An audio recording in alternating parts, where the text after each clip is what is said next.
I like the show because, when I want to get my fill of people from the left, that's usually where I go. I tend to be more right-leaning on most issues. Not all issues.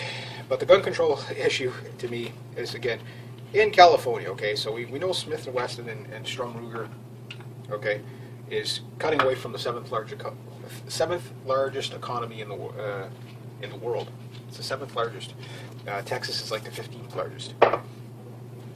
So there's a lot of money potential there, and they're basically no longer going to be selling their firearms there. And I can imagine ammo manufacturers will probably pull out as well because of the laser etched bullet and shell casings, kind of like this one. Again, I get like when Jank argues, he does argue in good faith. He generally wants people to be safe because there is a lot of senseless violence. I won't even deny that, as pro-gun as I am. But that's the point. Violence is senseless. There may be logic behind violence, but it's still senseless no matter what. But I tend to take things more reality-wise. That first off, the reason why this won't work is, okay, we have a gun registry here in Canada for our restricted. We had a gun registry for the long guns, which arguably is still tied up in the courts. Now, as long as we've had the handgun registry since 1934, it's yet to actually solve a crime. But the police use it so many times per day. It doesn't matter how often they use it. If it's ineffective, it's ineffective. Okay? And this is the part that, they don't get. All registry stuff like that is just simply for confiscation, which Canadians have learned through the long gun registry and through the handgun registry how many things we cannot own now. It's gradual, and California, they're going through, you might as well say they're going for a gun ban.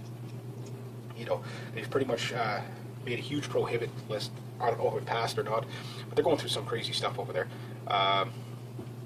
Very scary, but that's what a communist takeover looks like, right? And it is. I mean, a lot of people think I say that just as an insult. I'm not saying it as an insult. I'm saying this is the stepping stones to communism. California is as left as you can get. Most people don't realize that gun ownership goes up as crime goes up. But as gun ownership goes down, the crime rate either stays the same. The reason why gun ownership goes up is because people buy it to defend themselves. In the States, defense is a legitimate right. But when we look at the amount of illegal guns used in crimes, it's very, very, very little. Now, the reason why I brought up the handgun registry is because it's no different than a laser etching on this bullet. How easy will it be to defeat this technology? Well, first off, you're going to have to register your ammo when you buy it. Now, here in Canada, they'll look at your possession acquisition license, and sometimes they'll write down your actual name and stuff in what they call the green book. It's still around. A lot of places like Canadian Tire and stuff like that have it.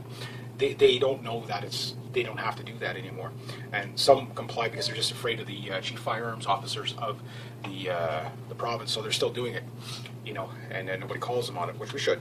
You can say, look, that's no longer legal. You can't do that. It's a gun registry's gone. That includes the green book, but they'll do it, and they have the right not to sell you the ammunition. Just go say, okay, well, I'll take my business elsewhere. I'll take my business elsewhere where it's legal, and and you'll get a compliance that way, when people start losing business, So the bottom line is this. If we've had the gun registry since 1934, handgun registry since 1934, it hasn't saved a single life, prevented a single crime, or really solved the crime. Unless the guy shoots somebody and he's caught on the scene, which he would have solved it anyway. And many guns that are registered are usually stolen. That's the big one. They're usually stolen. Okay, so end of the day, it's really an obscene waste of money. Even the handgun registry. I know there's some people because they're just on the fear of the handguns, but they don't realize the bad guys don't register the handguns. Okay, so getting back to the laser etched ammo, Jake thinks it's a good idea.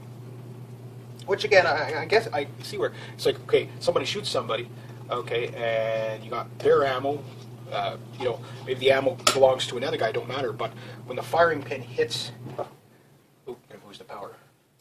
When the firing pin hits the primer, where the back of the casing here, where there would be a primer, what you end up with, quite simply, is a serial number stamped on that primer.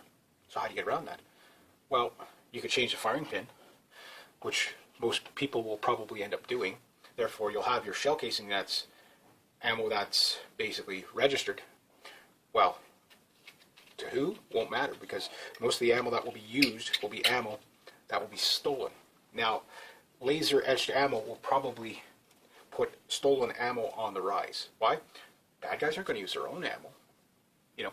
Or they could do like the Hells Angels and many other cartels, and just simply make their own guns, which they already do, and make their own ammo. They can make a gun, they can make ammo. Like, it's really not hard to do that.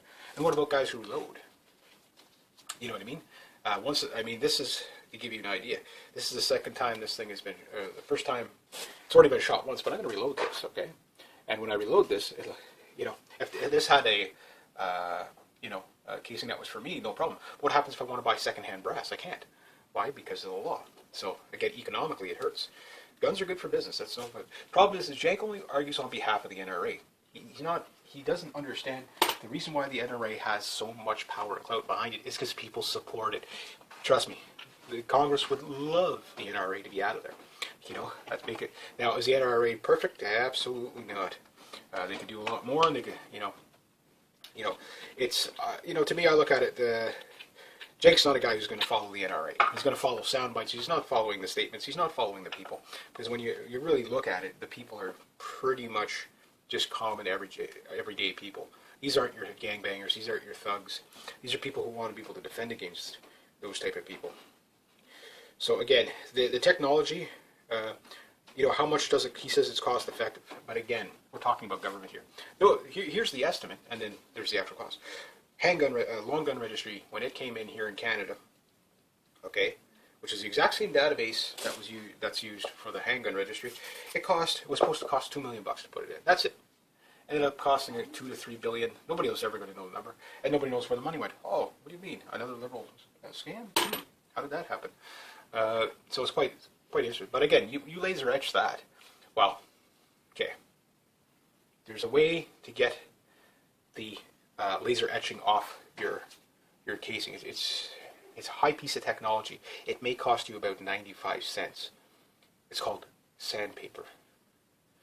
You grab your firing pin, you pull it out, you sand it. There you go. You grab your shell casing, you sand it. There you go. Or you build these. So even if they bought the stuff legally, you'll never be able to, Or here's another one. Let's say the guy's really, really lazy. I'm going to use my new gun with the, etched firing pin and the etched, the registered ammo. They're going to go shoot somebody. They're going to do something. Oh, okay, they just shot somebody dead. Okay, there. I pick up my case, put it in my pocket. I'll go home now, like snipers do. Yeah, there we go. So, a lot of money is going to be wasted. Nobody will be saved. Most gun laws do not work. And here in Canada, if you're an American watching this, here in Canada, our gun laws are kind of stupid. Just about everything they're proposing in the States, okay,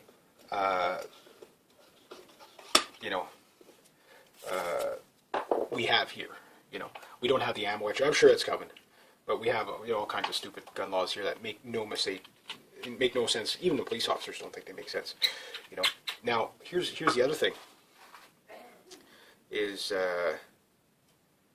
even with all that said, what you're going to end up with too is an awful lot of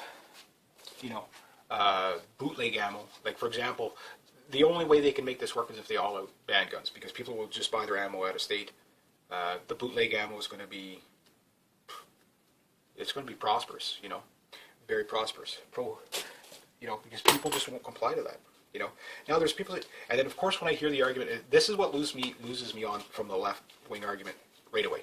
Yeah, but the chiefs of police think, they're them as just regular, police chiefs or whatever.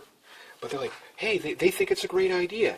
Yeah, unlimited power to police. They all think that's a great idea, but there's checks and balances. That's, it is infringed on. The problem is that you're arguing from the point of view that you think more crimes will be solved. Okay, here's a serial number. Okay, it says this guy owned it, and that's it. That's the end of the case. Here's the stamp plate from the gun. In theory, it works great, but okay, you still have to prove who pulled the trigger. You know what I mean? You know how many innocent people are going to go to jail just because lazy police work? And I mean, I'm not anti-police officer or anti stuff like that. But I do understand that, oh good, power's back on. I do understand very clearly that, sure, even with all that technology there, it still doesn't tell you who pulled the trigger. Like that's, what, did they miss that? If they did, they should all be fired, because they're pretty lousy police officers if they did. It's just a simple one. Hang on for a second.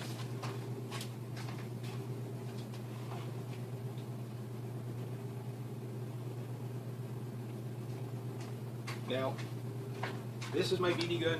Do not fear, it is unloaded. I just want to kind of paint you the picture. Okay. Bang. Okay, there goes your piece of... Well, you make it good. I'll make it really good. Okay, wait, ready? Bang. There you go. So now we got our etched firing pin. Our firing pin that etched the laser stamp into the primer. We have the casing that's registered to me. We have the gun that's registered to me. The firing pin did its job like they want. But hey, wait a minute. I'm not the original owner of this gun. Hey, wait a minute. Somebody stole this gun, or somebody else in the household used it. Who pulled the trigger? Think about it. Who pulled the trigger? So all that money, and this is why California is broke in the first place, is stupid ideas like this. All that money will only tell you the gun and who bought the ammo. That's it. It doesn't tell you who pulled the trigger. And again, like, see, Jank is basically just anti-gun. Like, he doesn't like guns, and most of the Young Turks, they're not anti-gun. Although, I have seen a few episodes where they're kind of, well, I tried one, and, it wasn't that bad, and, you could kind of say, well, I can understand this, but they just can't wrap their head around the idea that, even the most lowest of intelligence, let's put it this way: any crime that will solve, the etched ammo will solve, it's because you caught the guy sitting there say, yeah, I shot him, caught in the act, or it's a suicide. It's the same as the handgun registry here. It doesn't prevent anything. It won't even stop people from buying illegal ammo. I mean, because they're not getting the point that the people that are not allowed to legally own guns with prohibitionary orders against them already, they already buy their guns illegally. They already buy the ammo illegally. Even if you could, how far do they want to waste money on this? You're missing the point. That's not what, it's, it'll appease, the anti-gunner who's dumbed down enough to not look into it, but okay, file the firing pin. There you go. Change the firing pin. There you go. Now you have a gun that's not traceable again. Okay, fair enough. Now, does that mean, okay, you just fired your shot, bang, okay, you've got your casing, okay, okay, there you go. But what if it's not etched on the back? You still have to do the regular ballistic checks with the actual gun that was fired. Let's say you find the gun on the ground, you find a bullet, okay, and it's, there's no etched firing pin. Well, maybe that gun did fire it, maybe it didn't. You don't know until you do the ballistics test on the bullet to see if the rifling matches up with the firearm. And then once you've done that, it still doesn't tell you who, you're going to have to dust the gun for fingerprints. You're still going to have to do all that stuff anyway.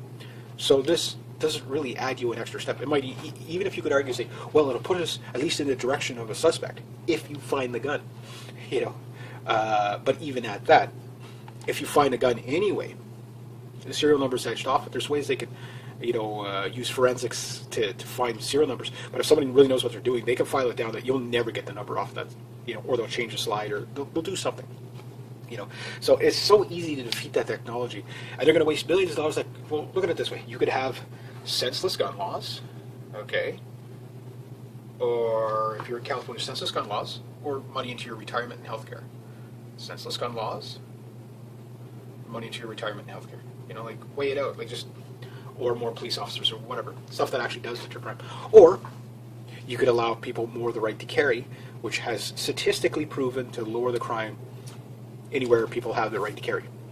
Where people have the right to carry or to use firearms in self-defense, the crime is statistically lower than anywhere else. Where the gun laws are strictest, this is what the numbers are, and this is what the anti-gunners just will not. You can't get them through logic and reason. Again, the anti-gunners are the 10% on the left that are usually typically completely, no matter what you tell them, You know, the problem is these people are in power. Then you got the other 10% on the right that are hardcore, you know, from my cold dead hand. And then you have 80% of reasonable people in the center who will say, okay, well, reasonable gun control, but there is very little reasonable gun control, because when you think about it critically, like most of the gun laws here in Bill C-68 here in Canada, and call your MPs and MLAs to tell them you want that changed, don't work. All the gun laws that we brought in after the Polytechnique shooting have made no difference in the crime rate. And only when we get rid of a gun law, such as our long gun registry, do we see a 35% drop in the firearms crime rate. Why? Because those are the people that would have just got charged with, you know, not registered rifles or whatever. So you get rid of the registry things, get rid of all the paperwork, and you have to understand, this is just banned by red tape. Make it so frustrating for people to get a gun that they just won't do it. And it's worked. Why? Because it's even worse than that, because what if you have? You have two gun companies that will no longer sell there. The anti-gunners win. You know, in that kind of sense, you know, because it kind of closes down. You know, you pull Ruger and Smith & Wesson off your shelves, you're going to take a hit to the pocket, you know, if you're a gun owner, a gun store owner, you know what I mean? So the anti-gunners, they won on this one. You know, it's like, this law is not designed to work, it's designed to frustrate. And that's what most laws are. But yet, it does. The sad part is the poor people out there that believe it'll actually lower crime, and there's no way it can. Think about it this way. The United States has about 40,000 gun laws on the books already. Exactly what law do you bring in? One more law or regulation that you bring in that will actually make crime go away. It's not going to happen. So I guess, you know, people know how I feel on that. So, but yeah, nice try, Jenk. You know, it's just because he hates the NRA. But, you know, if you're actually arguing from a standpoint of will it actually make people safer? No. The only gun control that works is, okay, proper stance, okay, proper breathing, you know, squeeze, don't pull. That works. And know your target, what's beyond it. Training, that's what works. Nothing else. Training, you can have the background check for liability purposes, but make no mistakes, background checks will not make you safer. That's a falsehood. It's been proven time and time again. Statistically speaking, the other thing you need to know is legal gun owners are the most law-abiding people in Canada and in the United States. Out of every 100,000 people here in Canada, 0.6% of people legal gun owners will commit a crime. If you're not, and this includes police officers, who are the second most law-abiding people, police officers break the law more than what legal gun owners do. Everybody else is kind of like 1.8%, almost 3 times more likely to commit a crime than somebody who's jumped through all those hoops. So think about that. So if you want to have a training course, I 100% agree with that. If Jenk argued, yes, we need people to be competent with guns. Nobody can argue with that. Training, yes, it should be mandatory. Even if it's your right to own a firearm, you need to know how to use it. You know, it's your right to be a surgeon as well, but you need to be trained to do it. I have no problem with training, advocating for more training. Safety, stuff like that. Even in particular for self-defense, you definitely need training. You know, because this is one thing that you hear on Young Turks all the time, and unfortunately, I have to say, yes, this has happened. So, where people, they hear a bump in the night, they get scared, they use your stand your ground, and say, okay, there's something came through my window, bang. Well, what came through your window? Was it a raccoon or your teenage daughter, or a crook? You don't know. It goes right back to the basics of safety. If you cannot identify your target, you do not shoot at it. In other words, turn a damn light on. Yeah, but you'll let you know where they are. But yes, but if they could see very clearly that gleaming at them, sort of pointing it at you, but for the effect is, this is the best, rape whistle for women because it's the loudest. It's also the best security alarm because, it doesn't cost you as much of a dog. You never have to pet it, and it's like if you say "sick boy," yeah.